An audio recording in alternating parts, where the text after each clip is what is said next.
My ex-boyfriend ruined my wedding reception and destroyed my cake. I thought the hardest part of my wedding day would be walking down the aisle without thinking about my past. I was wrong. The hardest part was learning that some people do not come back to apologize. They come back to remind you they still want power over your happiness. And I learned that lesson on a day that was supposed to be about love, peace, and new beginnings.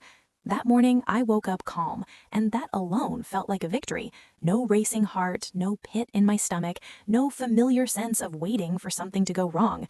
Sunlight spilled through the curtains of the hotel room. My phone buzzed with excited messages from friends and family, and for the first time in years, my thoughts were quiet, not empty, just steady. I remember sitting on the edge of the bed in my robe, coffee growing cold in my hands, thinking, this is it. This is the life I fought for. Not loudly, not dramatically, but patiently, through therapy sessions, lonely nights, and the slow, painful process of unlearning what I once thought love was. Daniel texted me a simple message: "Can't wait to marry you today." No dramatic declarations, no pressure, just warmth. And I smiled because that was exactly who he was: consistent, grounded, safe in a way that once would have scared me. As the hours passed, the room filled with laughter, makeup brushes, curling irons, champagne glasses clinking, my bridesmaids teasing me about crying too much, my mother adjusting my veil with shaking hands. Everyone kept telling me how peaceful I looked, and I realized they were right. Walking down the aisle felt surreal. The music swelled softly, white flowers lined the path, and when I met Daniel's eyes, everything else faded. He looked emotional, but steady, like a man who knew exactly where he was supposed to be, and in that moment, I felt something I never felt before: unquestioned certainty. The ceremony was simple and sincere. Our vows weren't dramatic, they were honest. Promises about showing up, choosing each other daily, creating a home that felt safe. And when we said "I do," it felt like a door closing gently behind me, not slamming, not locking, just closing. By the time we reached the reception, I felt lighter than I had in years.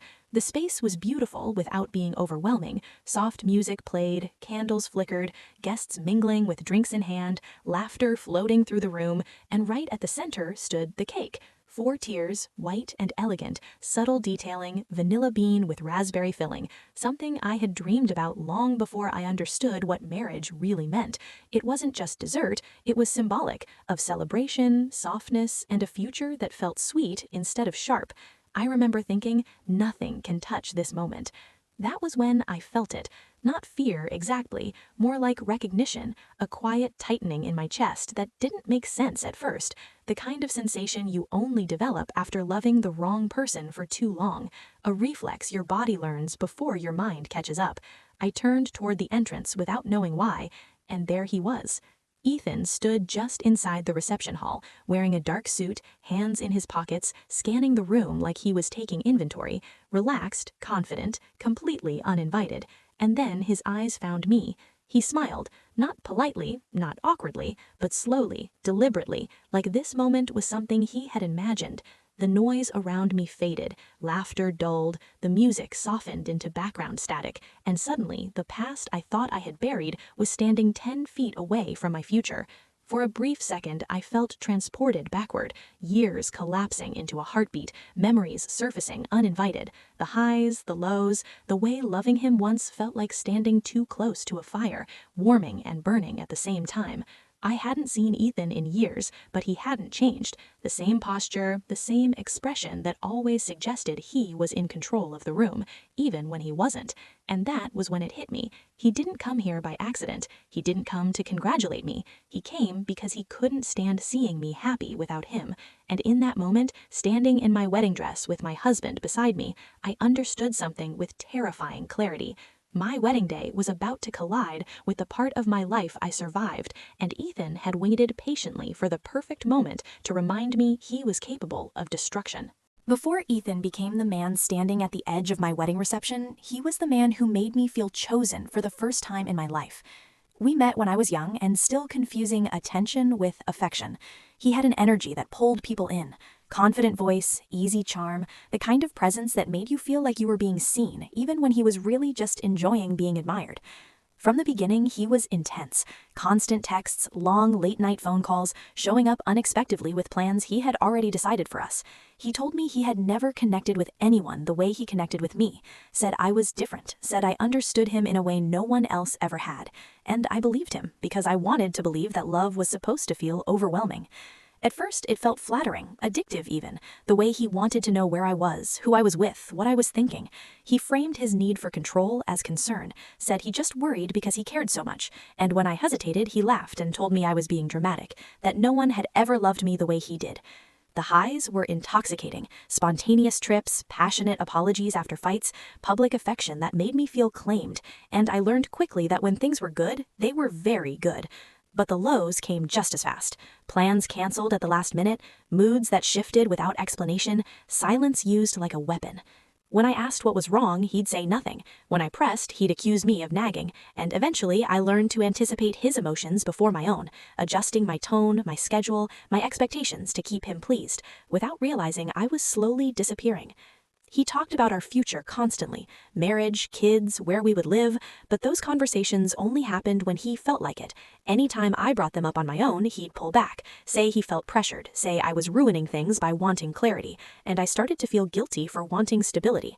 The first time I caught him lying, it was small, a story that didn't line up, a detail that changed, and when I questioned him, he smiled calmly and told me I was imagining things, said I always assumed the worst, and somehow I ended up apologizing for not trusting him.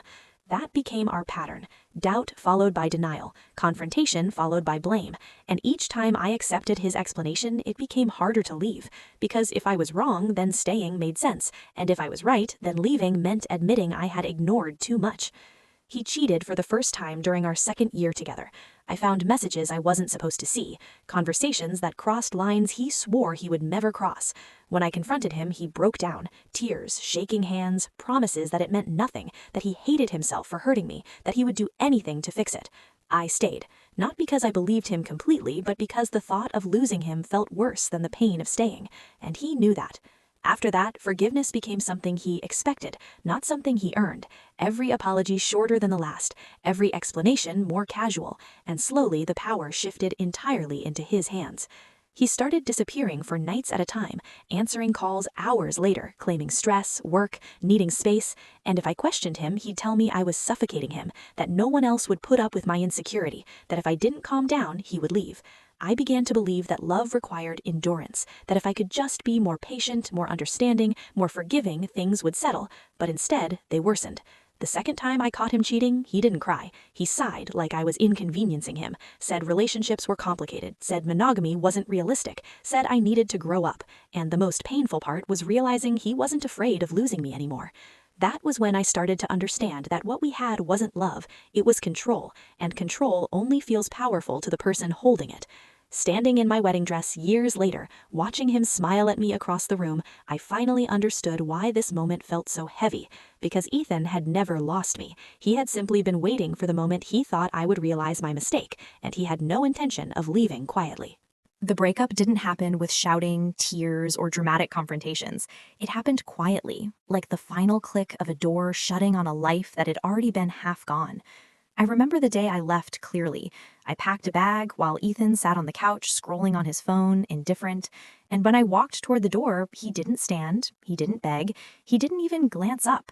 He simply laughed and said, "Good luck finding someone who'll tolerate you." And I realized at that moment that the person I thought I loved didn't need me at all. He only needed control. Walking out, I felt a strange combination of relief and panic, freedom and fear tangled together, because leaving him meant stepping into a world I had spent years convincing myself was unsafe. I blocked him everywhere, changed my number, moved apartments, and started therapy, sitting through hours of silence where I used to imagine arguments, learning how to breathe without waiting for a storm, learning how to trust my own instincts again. The first few months were the hardest. I woke in the middle of the night replaying fights and lies.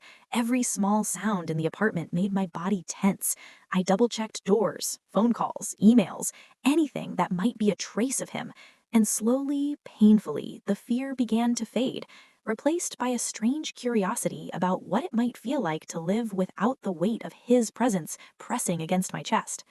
Then came Daniel, He entered my life quietly, like a calm ripple across a pond I hadn't realized was storm-tossed. He didn't chase, didn't overwhelm, didn't demand declarations or commitments too soon. He showed up when he said he would, listened without turning my words into an interrogation, disagreed without turning disagreement into a weapon. And for the first time, love felt steady instead of explosive, predictable instead of chaotic, safe instead of exhausting. It took time for me to let myself feel it, to stop comparing him to Ethan, to stop expecting betrayal, because for years I had been primed to flinch, to anticipate abandonment, to assume love always demanded vigilance. But Daniel didn't care about my past, he cared about who I was now, and in that care there was a kind of peace I had never known existed. When he proposed, it wasn't on a mountaintop or with fireworks. It wasn't dramatic or urgent. It was calm, a simple question, a ring, a promise that he would continue showing up every day, consistently. And I said yes without hesitation, feeling a weight lift I hadn't known I was carrying, knowing that for once I was choosing someone who wanted to stand beside me, not dominate me, not control me.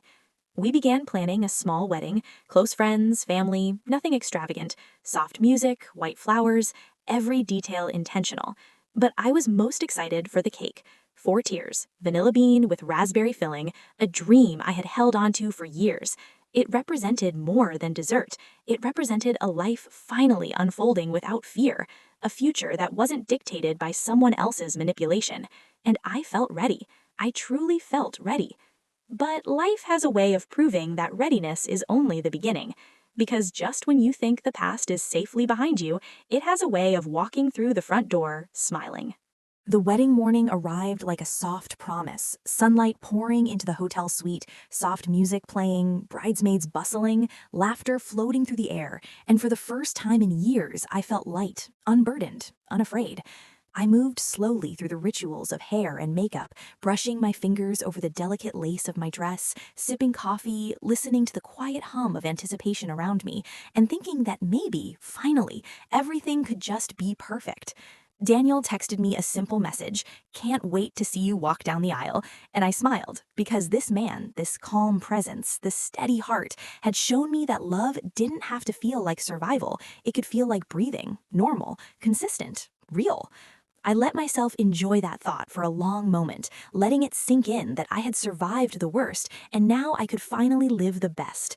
The ceremony itself was gentle, a soft swell of music as I walked down the aisle, white flowers lining the path, friends and family watching with warm smiles, Daniel waiting with his hands slightly trembling, eyes steady, and when our hands met, I felt an unspoken promise, the kind that doesn't need words, that says, "I'm here and I will stay." The vows we shared were simple, honest, about showing up, about choosing each other every day, about building a life that felt safe instead of chaotic.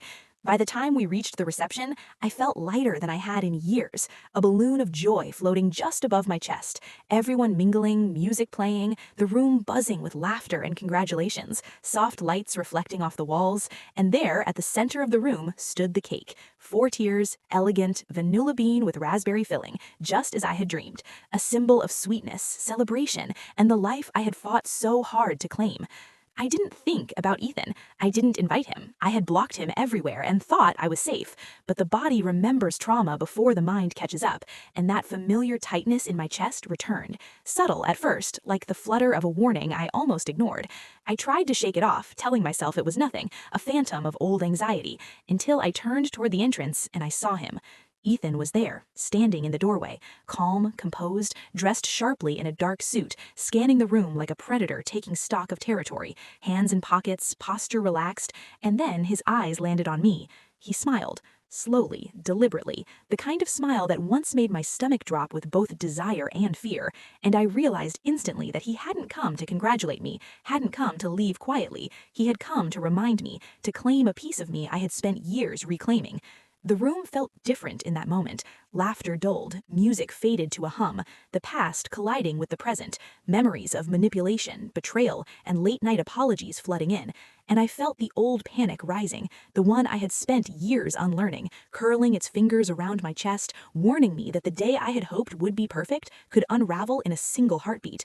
I tried to ignore him, focusing on Daniel, on the laughter of friends, on the warmth of family, but Ethan drifted into the room, gliding through conversations, speaking just a little too loudly, telling people he had once been close to the bride, claiming intimacy he no longer had, a quiet ripple of discomfort spreading, confusion flickering across faces, Daniel noticing, his hand tightening over mine, and I knew we were standing at the edge of something unavoidable. The cake, my symbol of hope and sweetness, still gleamed in the center of the room, untouched, perfect, unknowing, but even that could not shield us from the storm I had spent years fleeing, and I understood with a sinking certainty that the person who had once controlled my life had arrived to remind me, in the most dramatic way possible, that the past does not stay buried when it wants attention. I tried to focus on Daniel, on the soft laughter of friends, on the warm chatter of family, telling myself that I had survived worse, that nothing could ruin this day. But Ethan never respects boundaries, and within moments he had drifted through the reception like a shadow, smiling, speaking just a little too loudly, telling guests he had known the bride very well, implying intimacy that no longer existed, spreading whispers of confusion, uncertainty, and the tiniest flicker of tension that quickly ignited into something heavier. I felt Daniel's hand tighten around mine, his calm composure giving way to a quiet edge of protectiveness, and when I whispered who he was, he didn't panic, didn't shout, he simply nodded, eyes sharp, assessing, waiting, while Ethan continued his deliberate tour, laughing, charming, but to anyone who knew him, the threat behind that grin was palpable, and I felt my chest tighten again, that reflexive warning I had carried for years, the one that had saved me in so many dangerous situations, rising like a tide.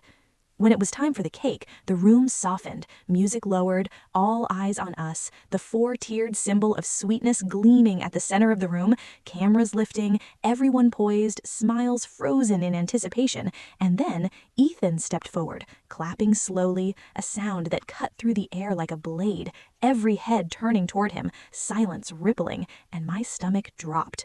He said, "Wow, you actually went through with it," voice dripping with sarcasm, eyes locked on mine, and the room felt smaller, heavier, charged with tension.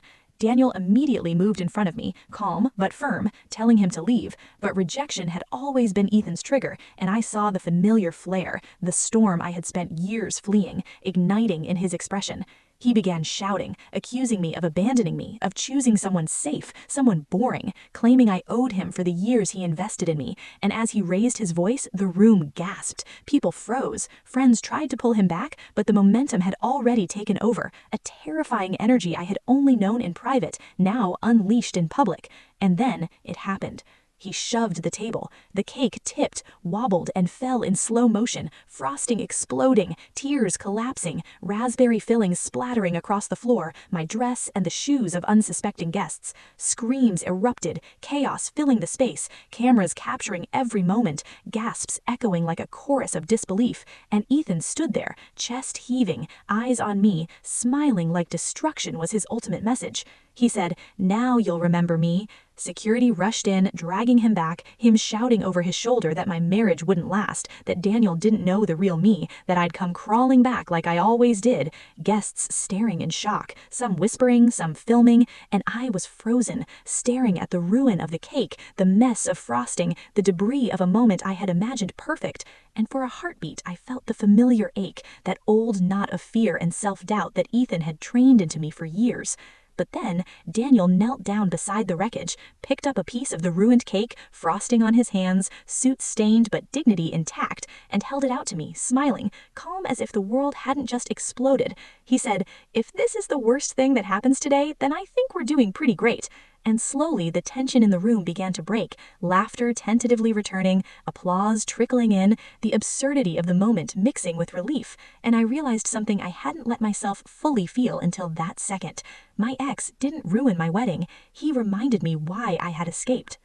I stood there trembling, staring at the wreckage of my perfect cake, frosting smeared across the floor and my dress, the chaos around me like a storm I had barely survived, the gasps and whispers of my guests forming a background noise I barely registered, Ethan gone, dragged out by security, shouting that my marriage wouldn't last, that Daniel didn't know the real me, that I would come crawling back just like before.